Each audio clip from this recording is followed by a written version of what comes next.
Good day mga boss amo. Ngayong araw, napagdesisyonan ko na gagawa ko ulit ng ganito cellphone stand. Masyadong dugyot na yung cellphone stand ko. 4 na taon na yan. Tignan yung itsura na yan. Sa bagay, meron pa akong hahanapin ko yung PVC pipe natin. Ayan. Saan dyan ha? Ayun. Yan. Ganyan lang ang kakailanganin natin mga boss amo ha. Kung mayroon kayong mga PVC pipe dyan na hindi ginagamit, pwede na yan. Kahit ganyan kataas lang. Sige, umpisahan na natin. Okay, sa ngayon lilinisin muna natin. Kasi naulanan, init na yan. Ayun, may mga putik.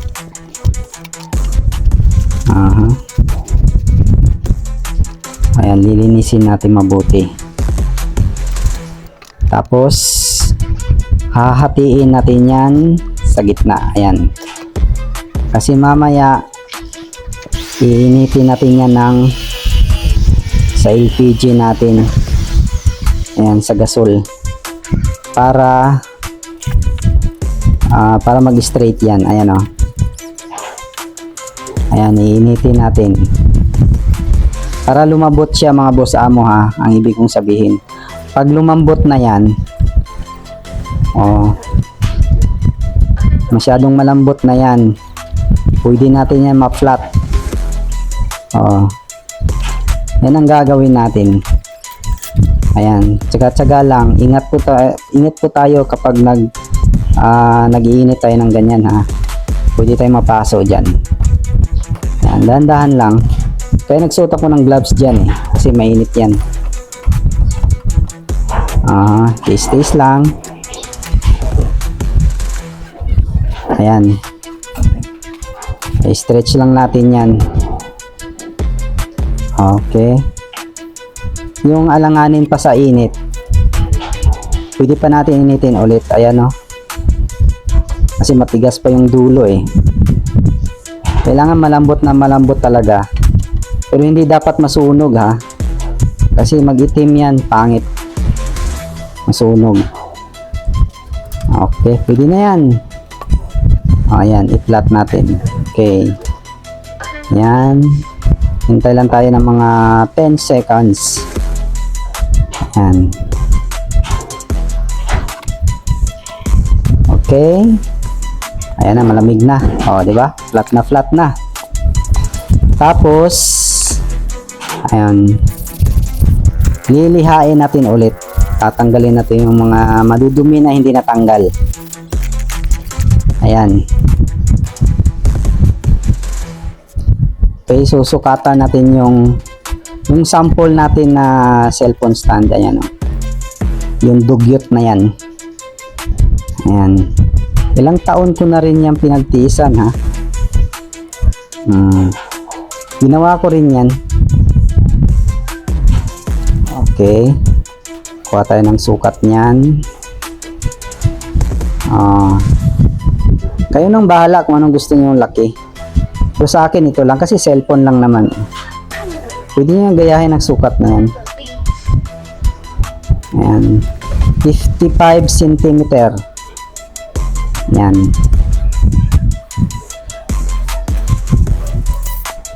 Yan. Tapos kukunin natin yung haba. Kung gaano siya kahaba.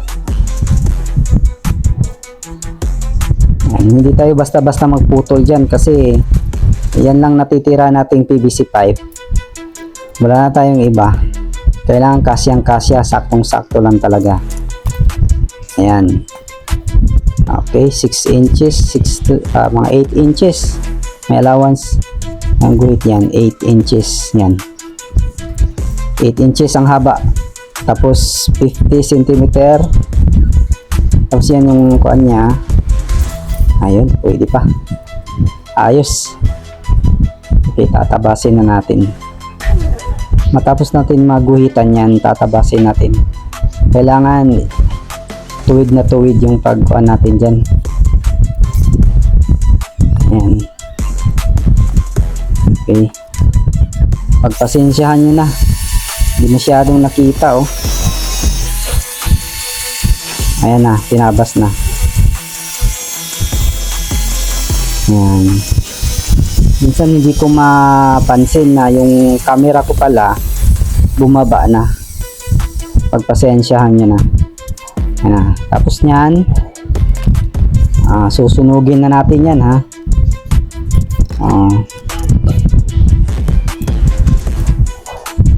Kailangan ma-curve natin yan katulad ng sample natin, yung original. I-straight muna natin. Ayan, kasi balik ko eh. Ayan. Ayan.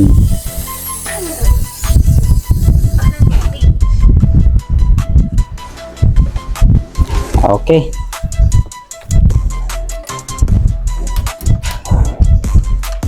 Ayun, susunugin na natin para palalambutin na natin, hindi sunugin na, palalambutin na naman natin kasi kailangan i-curve yan sa taas na yan.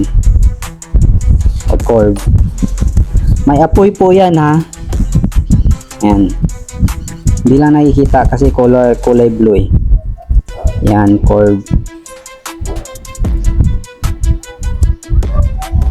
Ayan na.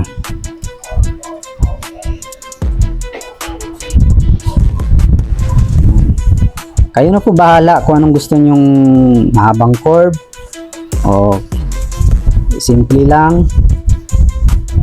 Ayan.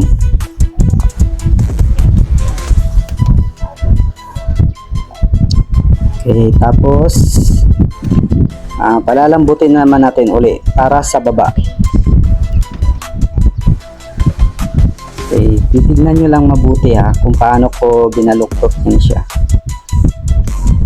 Yung curve niya eh, kailangan ayan na, oh, formang upuan na siya eh. Guguhitan natin para tuwid na tuwid yung kuan natin. Oh. Ayan, curve, kita nyo? Oh, kurba na, kurba, ayan, oh, ganyan, oh, ganyan na ganyan, ha. Ayan, oh, itutulak lang, oh. Mag-curve na yan siyang kusa kasi malambot na yung PVC na yan eh. Ayan, hintay lang mga 10 seconds, oh, 10 segundo. Pag maglamig na yan, titigas din yan. Ayan, tapos kung medyo hindi ka kontento, painitin nyo naman ulit para perfect na perfect yung kuan nyo. Ayan. Ayan na. Okay. Ayos.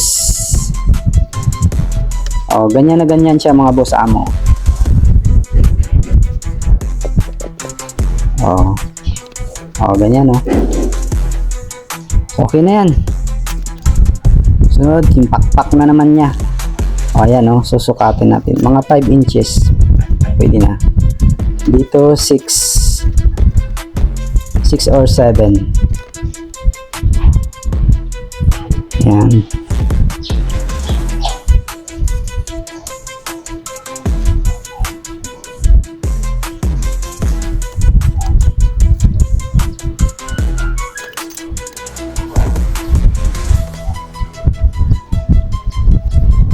Titignan nyo lang mga boss amo, ha, kung paano ko pagpasensyahan nyo na yung camera ko, biglang bigla na lang bumababa. Ayun ang pakpak nya. Oo. Ayan. Yung pakpak nya singlaki lang ng kuan nung lagari nung pambakal, ha, kaya yun ang sinukatan ko. Ayan.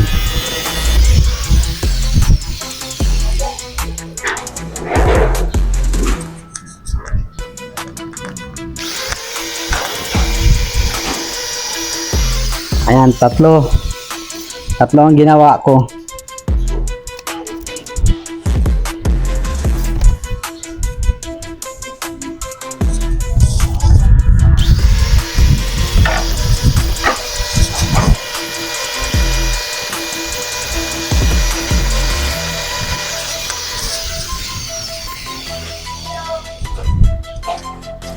Ayan, kunin natin sa gilid.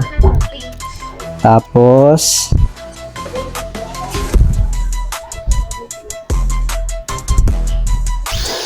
yan.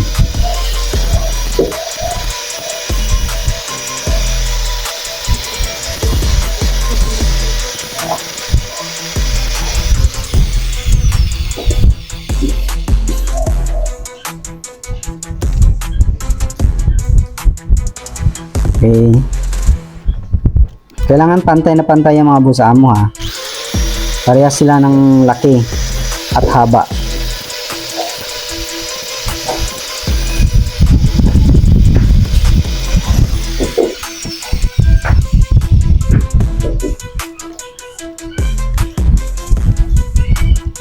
Yan.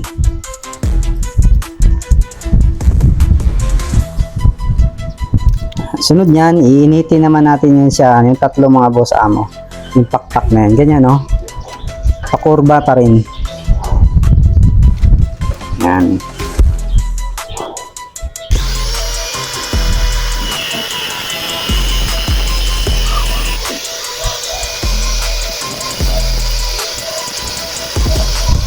Ayun, magtatabas tayo ng yung para sa paa niya.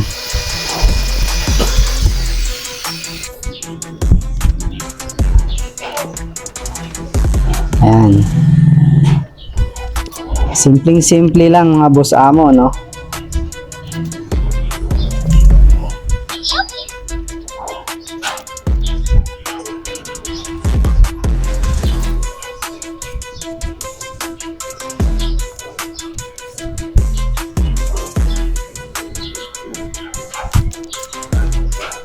Ayan. Ayan, tatlo. Okay. Sige, try natin. Ayan, oh.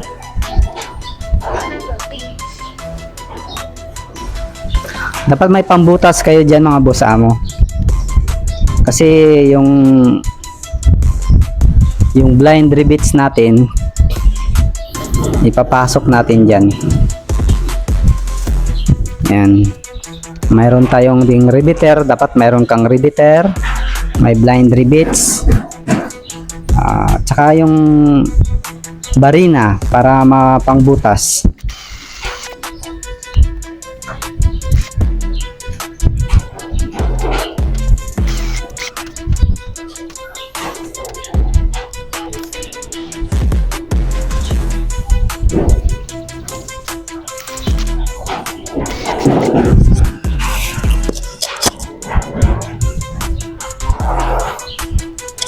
Titignan nyo lang mabuti mga boss amo ah. Ayan, makikita nyo naman kung paano nilagay. Ayan oh. Oh. Ayan na. Oh, kailangan may riveter kayo. Ayan. Huwag muna i-fix para ma-adjust natin kung halimbawa tabingi siya. Oh, huwag nyo muna i-fix.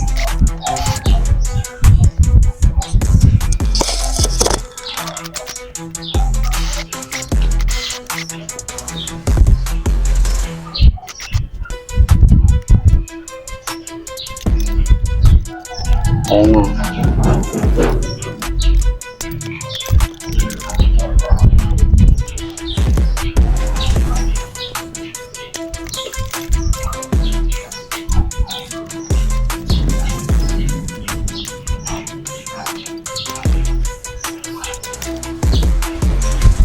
Sa puntong yan mga boss amo, malapit na yan, matapos na yan dyan. Ayan o. Pinifix ko na yung mga blind rivets. Ayan. Sunod yung stand niya. Okay.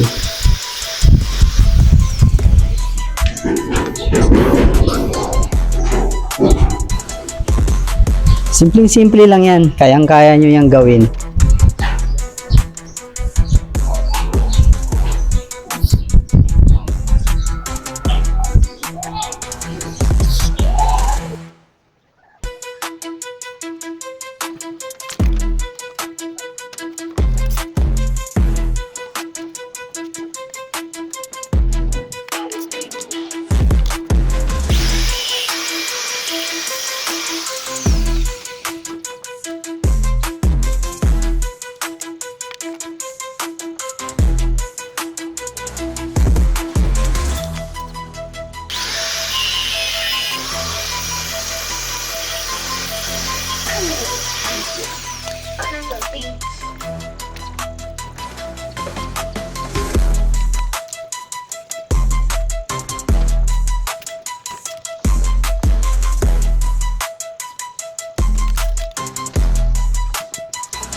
Ayan na, kunting-kunti na lang talaga mga boss amo.